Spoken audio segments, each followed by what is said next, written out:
tapi bisa milih tanggal gitu. Lelah gitu. Tapi tetap semangat. Ini untuk ketemu sama baby girl aku.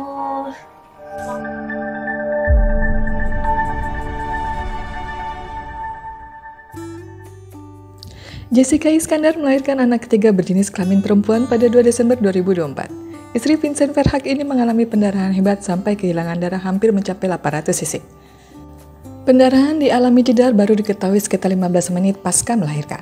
Pada saat pendarahan terjadi, dokter bergerak cepat untuk menangani pendarahan Jessica Iskandar. Namun Jessica Iskandar sudah kehilangan cukup banyak darah sampai mengakibatkan Jedar kondisinya sangat lemah usai persalinan. Akibat pendarahan yang terjadi, Jessica Iskandar tidak langsung pulang dari rumah sakit usai melahirkan. Dia tinggal di rumah sakit hampir 10 hari. Lalu, apa penyebab pendarahan dan bagaimana dengan resikonya? Pendarahan ketika persalinan tidak jarang terjadi setelah melahirkan. Namun, kehilangan banyak darah dapat mempengaruhi kemampuan tubuh ibu mempertahankan tekanan darah, terutama jika kehilangan lebih dari 1000 ml darah. Jika seorang ibu mengalami pendarahan lebih dari 500 ml, maka bisa menyebabkan syok atau bahkan kematian. Sementara itu, sebagian besar wanita mengalami pendarahan ketika persalinan sesaat setelah bayi lahir, tapi terkadang bisa terjadi kemudian. Biasanya rahim terus berkontraksi setelah ibu melahirkan plasenta. Kontraksi ini membantu menghentikan pendarahan. Jika ibu tidak melahirkan plasenta atau rahim tidak berkontraksi, maka kondisi yang dikenal sebagai atonia uteri atau pendarahan dapat terjadi.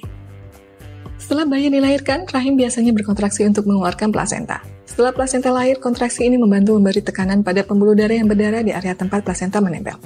Jika rahim tidak berkontraksi cukup kuat, pembuluh darah ini akan pendarahan. Hal inilah yang menjadi penyebab umum pendarahan ketika persalinan. Jika sisa serpihan plasenta tetap menempel, pendarahan juga tetap mungkin terjadi. Ada beberapa kemungkinan penyebab pendarahan ketika persalinan. Tingkat ketegangan rahim. Rahim atonik bertanggung jawab atas 70% kasus pendarahan ketika persalinan.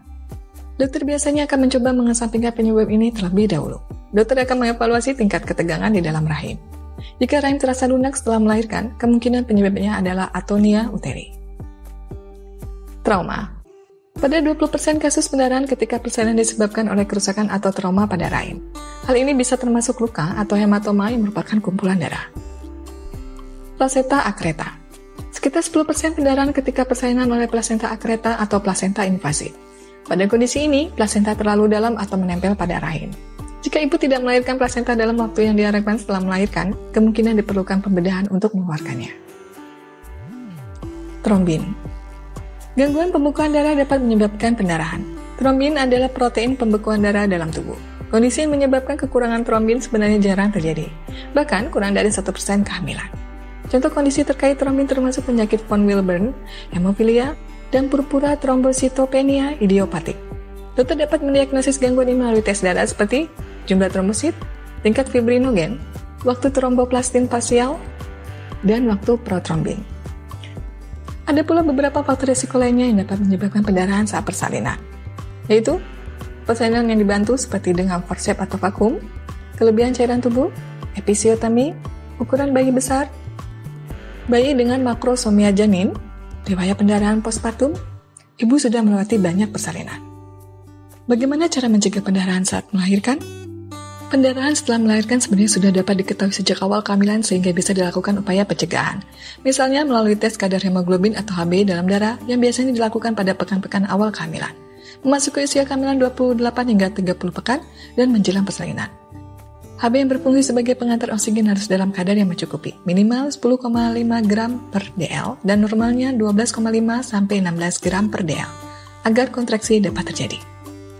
Selain itu, Anda juga bisa mencari tahu letak plasenta melalui USG. Normalnya, plasenta berada di dinding rahim bagian atas. Apabila berada di dinding bawah rahim, plasenta menutupi jalan lahir sehingga besar kemungkinan terjadi pendarahan. Kini, Jedar begitu bahagia dan bersyukur telah melewati fase kritis itu dan begitu antusias untuk fokus mengurus anak perempuannya. Baginya, proses persalinan kemarin menjadi perjalanan indah yang tak terlupakan.